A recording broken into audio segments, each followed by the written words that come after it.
Moving on for now, with tourist numbers climbing back to record highs, Nepal has decided to start tracking the foreign visitors digitally from the 1st of January in order to boost safety and curb visa misuse there. All foreign visitors will be required to register detailed accommodation information through the central government's database. This replaces the earlier system that allowed only partial disclosures, and authorities say the measure will modernize an overstretched immigration network while giving them a faster access to location data in case of emergencies. The country is home to 8 of the world's 10 highest mountains. It attracts hundreds of thousands of trekkers to routes like Everest and Annapurna, where rugged terrain, isolation and extreme weather have long posed safety challenges as well. The authorities are saying the new system, which plugs into Nepal's Foreign Nationals Management Information System database, will make it easier to locate the missing travelers. The foreign visitors registration system was initially scheduled for a September rollout, but it was delayed amid the nationwide anti-government protests that resulted in the ouster of the former Prime Minister KP Sharma Oli and saw several hotels set on fire. According to the World Travel and Tourism Council, tourism is a pillar of Nepal's economy, contributing 6.6% to the gross domestic product and supporting more than 1 million jobs in 2023. The system's first phase will cover Kathmandu's star-rated hotels in January next year. It extends nationwide by March to include trekking, tea houses, travel agencies, currency exchanges, and other tourist facilities.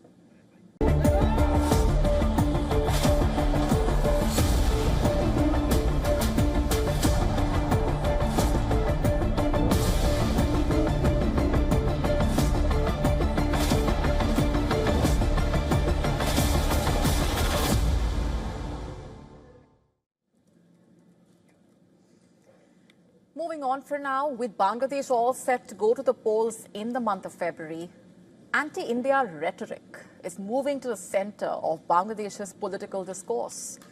As the country heads towards the national elections, senior leaders now are openly invoking threats that have set off alarm bells in New Delhi.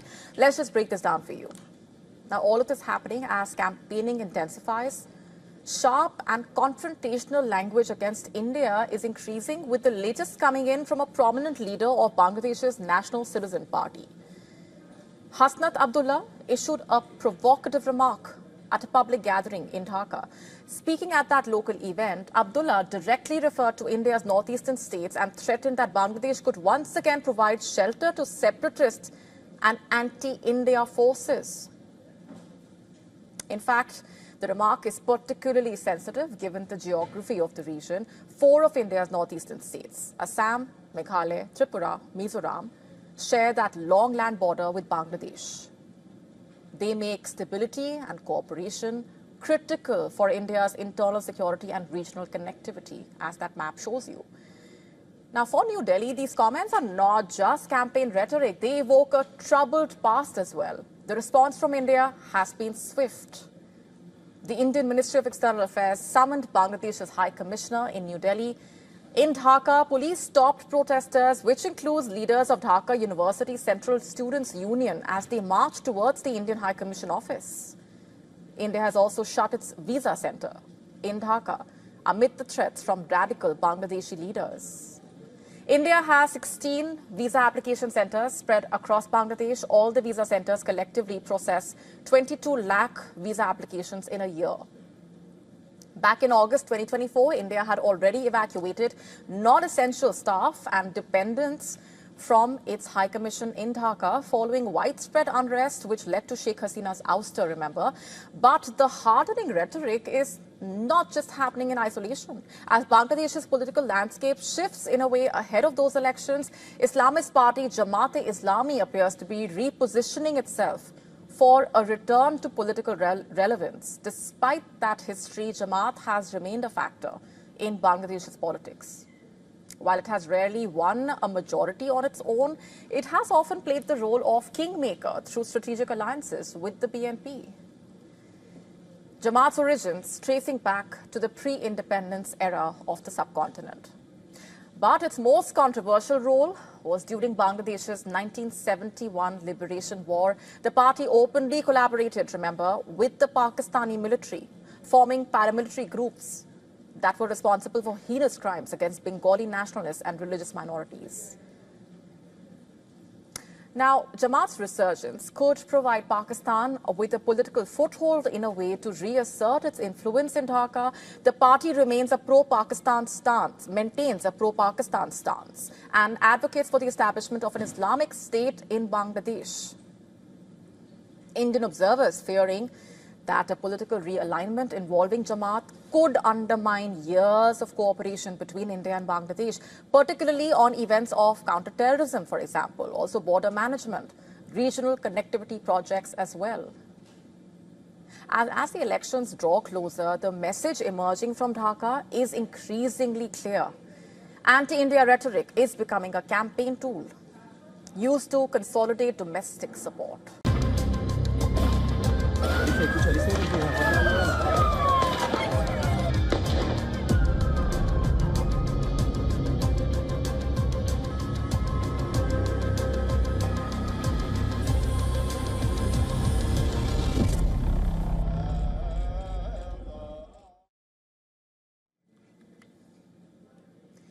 Australian authorities have formally charged one of the gunmen linked to that deadly Australian beach mass shooting as investigators uncover new details about an overseas trip that may have preceded that attack.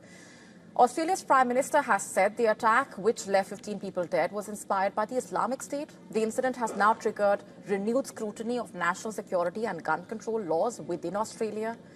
Australian police, meanwhile, have charged Naveed Akram, one of the gunmen involved in that mass shooting, with multiple terrorism-related offences. He now faces 15 counts of murder, charges related to committing a terrorist act and planting a bomb with an intent to harm, among others.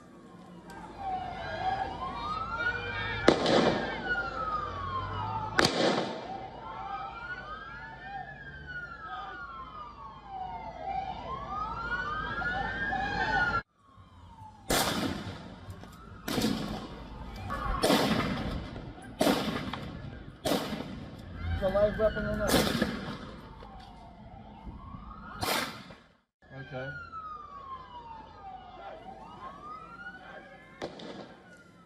Naveed and his father opened fire at the crowded beach over the weekend. Sajid Akram died at the spot following a shootout with the police. Naveed Akram, meanwhile, suffered gunshot injuries during the confrontation and remains in hospital under constant police guard. He regained consciousness from a coma. Officers continue to piece together the movements of the father and the son in the weeks leading up to the shooting, and the investigators have confirmed that both men traveled to the Philippines in November, raising questions about possible overseas links as well.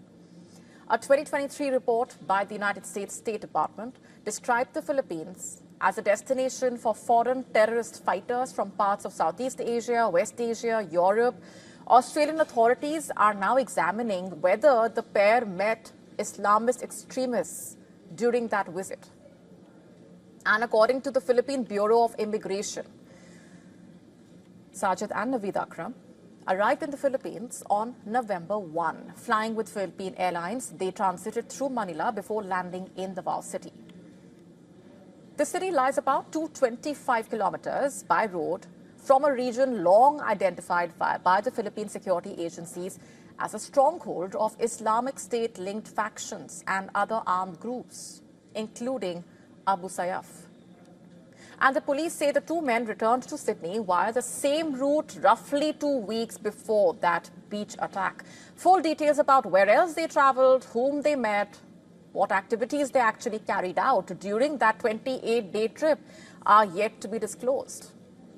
The Philippine authorities have stated there is no evidence that the country was used for terrorist training, and in the aftermath of the attack, attention has now turned to Australia's gun laws as well. Following that mass shooting incident in 1996, the country enacted some of the world's strictest firearm regulations. And now the new South Wales State Parliament is set to reconvene next week to debate urgent gun control measures and possible protest-related reforms in response to that beach shooting. To stay up to speed with the latest news, download the WION app and subscribe to our YouTube channel.